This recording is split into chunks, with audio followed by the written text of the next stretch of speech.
same as it had been on the night when Mr. Dursley had seen that fateful news report about the house. Only the photographs on the mantelpiece really showed how much time had passed. 10 years ago, there had been lots of pictures of what looked like a large pink beach ball, wearing different coloured bubble hats, but Dudley Dursley was no longer a baby. And now the photographs showed a large blonde boy riding his first bicycle on a roundabout at the fair, playing a computer game with his father, being hugged and kissed by his mother. The room held no sign at all that another boy lived in the house too. Yet Harry Potter was still there, asleep at the moment, but not for long. His Aunt Petunia was awake, and it was her shrill voice which made the first noise of the day. Up! Get up! Now! Harry awoke with a start. His aunt rapped on the door again. Up! She screeched.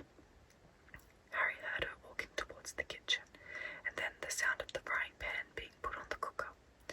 He rolled onto his back and tried to remember the dream he had been having. It had been a good one. There had been a flying motorbike in it. He had a funny feeling he had the same dream before. His aunt was back outside the door. Are you up yet? She demanded. Nearly, said Harry. Well, get a move on. I want you to look after the bacon, and don't you dare let it burn. I want everything to be perfect on Dudley's birthday.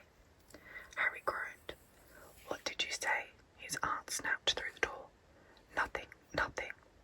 Dudley's birthday, how could he have forgotten? Harry got slowly out of bed and started looking for socks. He found a pair under his bed. After pulling a spider off one of them, put them on. Harry was used to spiders because the cupboard under the stairs was full of them, and that was where he slept. When he was dressed, he went down the hall into the kitchen. The table was almost hidden beneath all of Dudley's birthday presents. It looked as though Dudley had got the new computer he wanted, not to mention the second television and the racing bike. Exactly why Dudley wanted a racing bike was a mystery to Harry, as Dudley was very fat and hated exercise, unless of course it involved punching somebody. Dudley's favourite punching bag was Harry, and he couldn't often catch him. Harry didn't look it, but he was very fast. Perhaps it had something to do with living in a dark cupboard, but Harry had always been small and skinny for his age. He looked even smaller and skinnier than he really was, because all he had to wear were old clothes of Dudley's, and Dudley was about 4 times bigger than he was. Harry had a thin face, knobbly knees, black hair, and bright green eyes. He wore round glasses, held together with a lot of sellotape, because of all the times Dudley had punched him on the nose.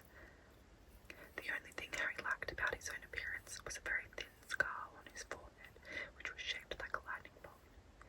He had had it as long as he could remember, and the first question he could ever remember asking his Aunt Petunia was how had he got it.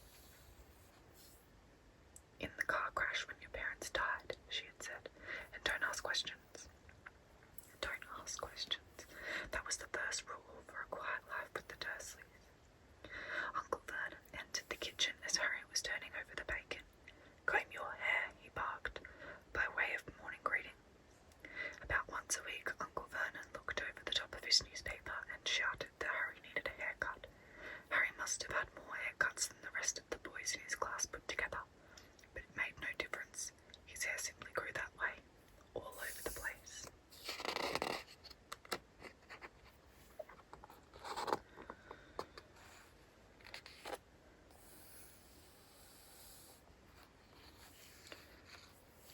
Harry was frying eggs by the time Dudley arrived in the kitchen with his mother. Dudley looked a lot like Uncle Vernon. He had a large pink face, not much neck, small, watery blue eyes, and thick blonde hair that lay smoothly on his thick, fat head. Aunt Petunia often said that Dudley looked like a baby angel. Harry often said that Dudley looked like a pig in a wig. Harry put the plates of egg and bacon on the table, which was difficult as there wasn't much room. Dudley, meanwhile, was counting his presents, his face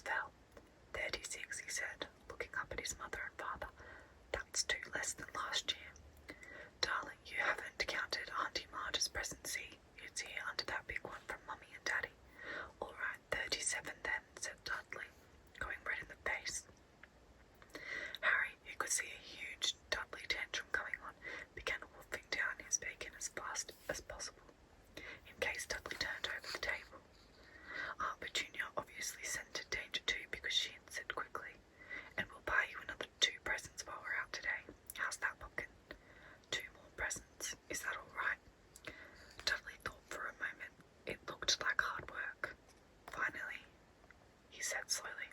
So I'll have 39 sweetums, said Aunt Petunia. Oh, Dudley sat down heavily and grabbed the nearest parcel. All right then. Uncle Vernon chuckled. Little Tyke wants his money's worth, just like his father. Attaboy Dudley. He ruffled Dudley's hair. At that moment the telephone rang, and Aunt Petunia went to answer it while Harry and Uncle Vernon watched Dudley unwrap the racing bike, a cine camera, a remote control aeroplane, 16 new computer games, and a video recorder. He was ripping the paper off a gold wristwatch when Aunt Petunia came back from the telephone, looking both angry and worried. Bad news, Vernon, she said. Mrs. Fig's broken her leg. She can't take him. She jerked her head in Harry's direction. Dudley's mouth fell open in horror, but Harry's heart gave a leap. Every year on Dudley's birthday, his parents took him and a friend out for the day to adventure parks, hamburger bars, or the cinema. Every year, Harry was left behind with Mrs. Fig, a mad old lady who lived 2 streets away.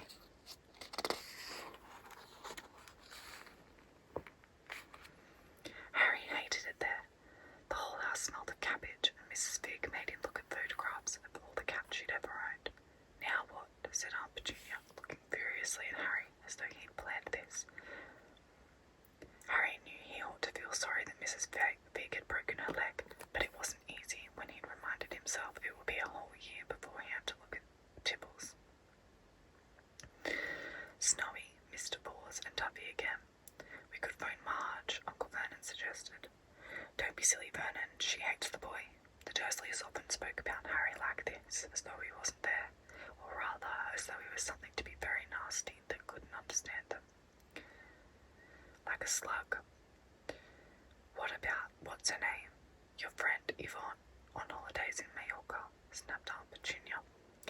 You could just leave me here, Harry put in hopefully. You'd be able to watch what he wanted on the television for a change, maybe even have a go on Dudley's computer.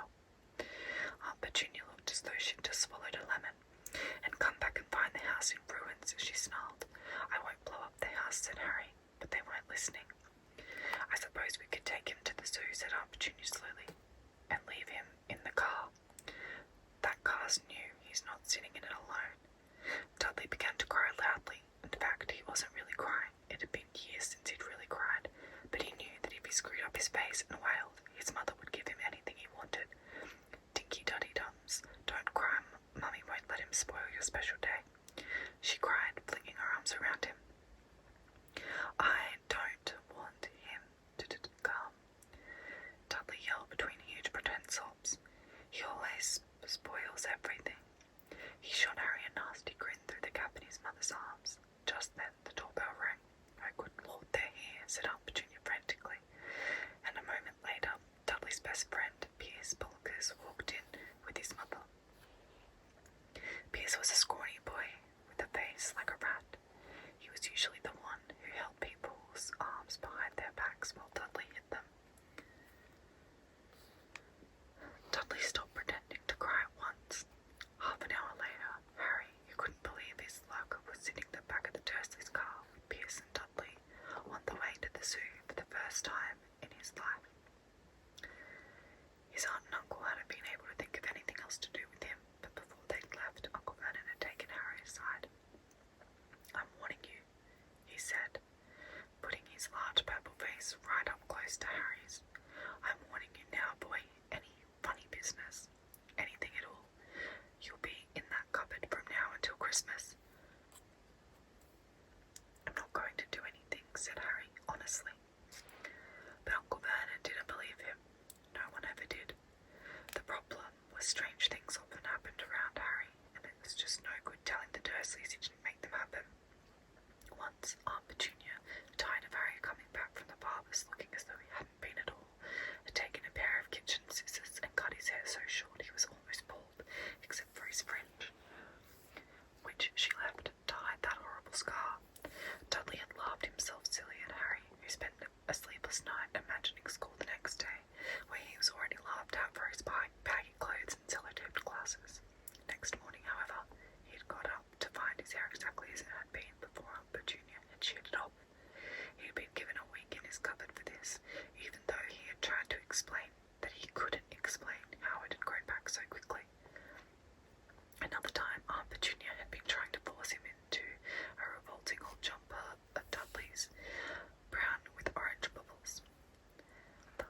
she tried to pull it over his head, the smaller it seemed to become, until it might have fit a glove puppet, but certainly wouldn't fit Harry.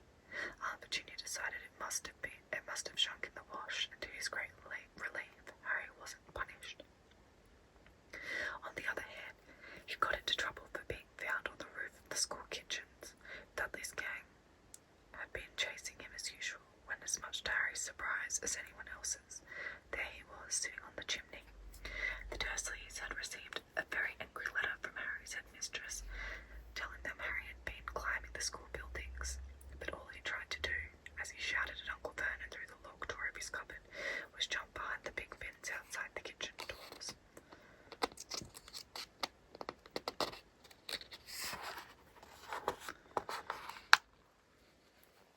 Harry supposed the wind must have caught him mid-jump, but today nothing was going to go wrong.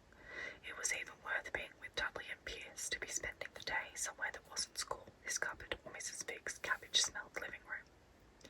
While he drove, Uncle Vernon complained to Aunt Petunia.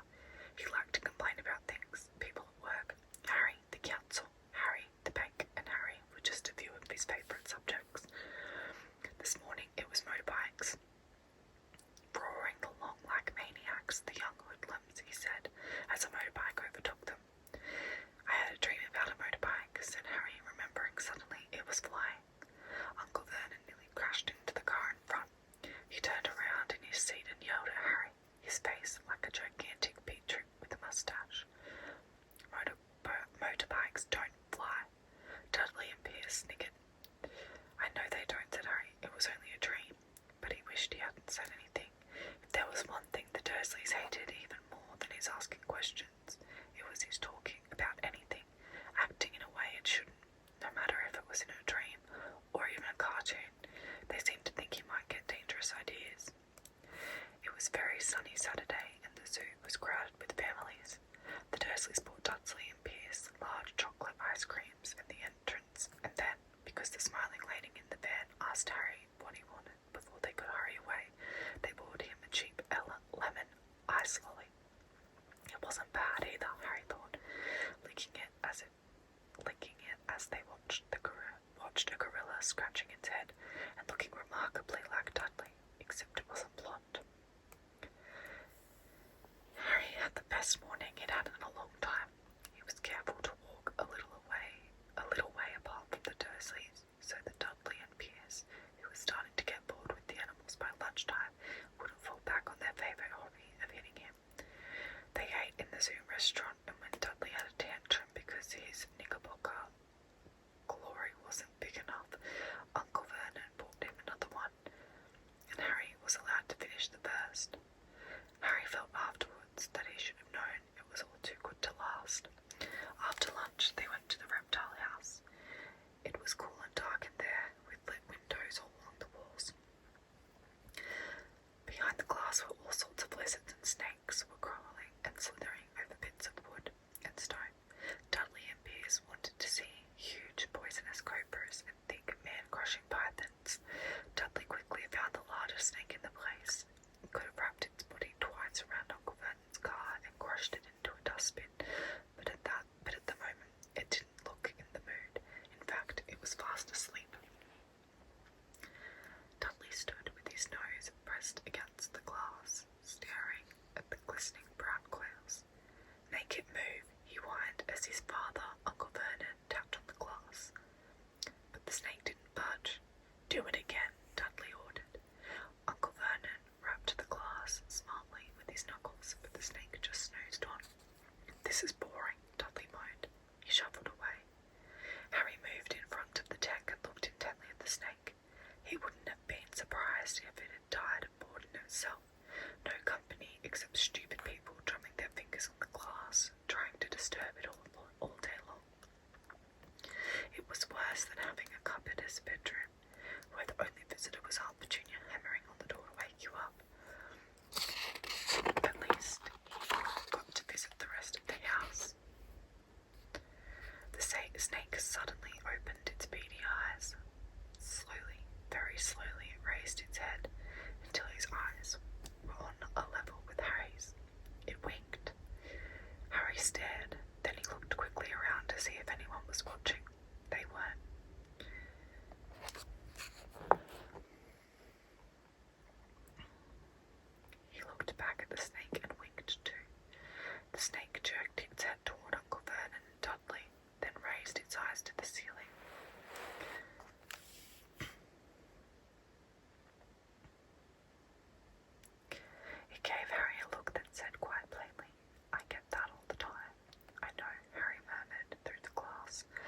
wasn't sure the snake could hear him. It must be really annoying. The snake nodded vigorously. Where do you come from anyway? Harry asked. The snake jabbed its tail on a little sign next to the glass. Harry peered at it. Boa constrictor, Brazil. Was it nice there? The boa constrictor jabbed its tail at the sign again, and Harry read on. This specimen was bred in the zoo. Oh, I see. So you've never been to Brazil? As the snake shook its head, a deafening shout behind Harry made both of them jump. Dudley, Mrs. Dursley, come and look at this. Snake, you won't believe what it's doing. Dudley came waddling toward them as fast as he could. Out of the way, you, he said, punching Harry in the ribs. Caught by surprise, Harry fell hard on the concrete floor. What came next happened so fast no one saw how it happened. 1 second, Piers and Dudley were leaning right up close to the glass. The next, they had leapt back with howls of horror. Harry sat up and gasped. The glass in front of the boa constrictor's tank had vanished. The great snake was uncoiling itself rapidly, slithering out to the floor. People throughout the reptile house screamed and started running for the exits. As the snake slid swiftly past him, Harry could have sworn a low hissing voice said, Brazil, here I come. Thanks, amigo. The keeper of the reptile house was in shock, but the glass, it kept saying, where did the glass go? The zoo director himself made up Junior a cup of strong sweet tea while he apologized over and over again. Piers and Dudley could only gibber. As far as Harry had seen, the snake hadn't done anything except snap playfully at their heels as it passed. But by the time they were all back in Uncle Vernon's car, Dudley was telling them how it had nearly bitten off his leg, while Piers was